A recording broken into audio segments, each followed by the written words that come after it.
शादी की सजावट पूरी हो चुकी है। लाल जोड़े में एक साथ कई दुल्हनें भी पहुंच चुकी है। फूल माला संग मिठाई भी तैयार है। मंच से माइक पर शादी के मंत्र भी पढ़े जा रहे हैं। अब बस इंतजार हो रहा है तो दूल्हे का। लेकिन ये क्या, ना तो दूल्हा पहुंचा ना ही बाराती। लेकिन दूल्हे की राह ताक रही दुल्हनों को शादी तो करनी थी, तो उन्होंने अपने हाथ में ली वरमाला को खुद ही अपने हाथों से गले में डालकर बिना दूल्हे के ये विवाह संपन्न कर लिया। अब ये अजब गजब शादी कहाँ हुई और पूरा माजरा क्या है, आइए विस्तार से बताते हैं। मामला उत्तर प्रदेश के बलिया का है। यहाँ मनियर नगर पंचायत में 25 जनवरी को मुख्यमंत्री सामूहिक विवाह योजना के तहत शादी करवाने का कार्यक्रम चल रहा था।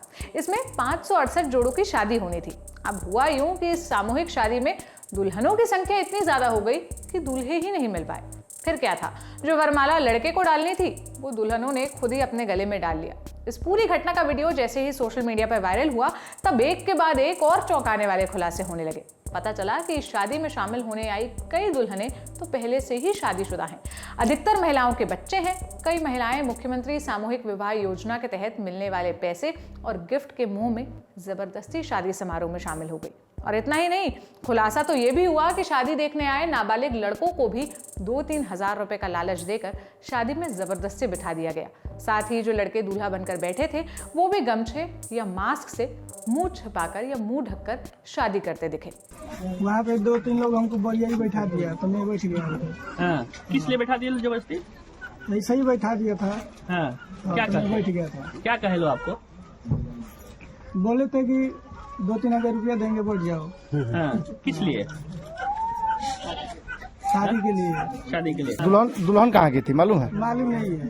दुल्हन को मालूम नहीं है। तो पैसा मिला आपको जो नहीं मिला। सामूहिक विवाह समारोह में 90% फर्जीवाड़ा होने का आरोप लगा है और जब इसकी खबर प्रशासन को लगी तो मामले की जांच शुरू कर दी गई। फिलहाल मामले की जांच के लिए 20 सदस्यों की एक टीम बनाई गई है। साथ ही योजना के तहत मिलने वाले पैसों को भी रोक दिया गया है। हमने तत्काल ही एक 3 मेंबर कमेटी, जिसमें समाज कल्याण अधिकारी थे, दिव्यांगजन कल्याण अधिकारी थे और जिला कृषि अधिकारी थे, उनके माध्यम से हमने सत्यापन कराना स्टार्ट किया। और हमारा निर्देश बिल्कुल क्लियर था कि आप 100% लाभार्थी जितने भी आवेदक करता है सबका सत्यापन उनके ग्राम पंचायतों में जाकर करेंगे।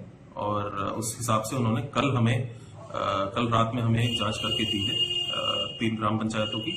उसके बाद हम इस जांच को और गति से करवाने के लिए आज हमने कल ही रात को एक 20 मेंबर जिला स्तरीय अधिकारी को अलग अलग टारगेट्स देके हमने इसकी बहुत वृहद जांच हमने करवा दी है। रिपोर्ट के हिसाब से लगभग 8 जो थे वो अपात्र थे, जो कि जिनको पात्र करके आवेदनकर्ता ने अप्लाई किया और उसको सत्यापनकर्ता अधिकारी ने नीचे ग्रामीण स्तर पर फील्ड लेवल ऑफिसर ने सत्यापन करके उसको पात्र घोषित करके ये किया। और तो उसके खिलाफ हम लोग FIR दर्ज करा रहे हैं, जो भी सत्यापन करता है उसके खिलाफ भी और आवेदन करता है उसके खिलाफ। वहीं जब इस सब को लेकर सरकार और प्रशासन पर सवाल उठने शुरू हुए तो बीजेपी विधायक केतकी सिंह ने इस पर क्या कहा, सुनिए। जो भी इस पे दोषी होंगे उन पे बाकायदा कार्रवाई होगी, इसका साफ निर्देश है।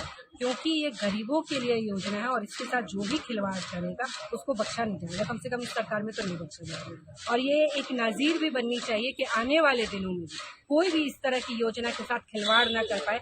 इस पे हम लोगों की पूरी नजर है और मैं खुद किसी को बख्शने वाली हूँ। अब आपको ये भी बताते चलें कि जिस मुख्यमंत्री सामूहिक विवाह योजना के तहत इतना घपला हो रहा है वो योजना आखिर है क्या।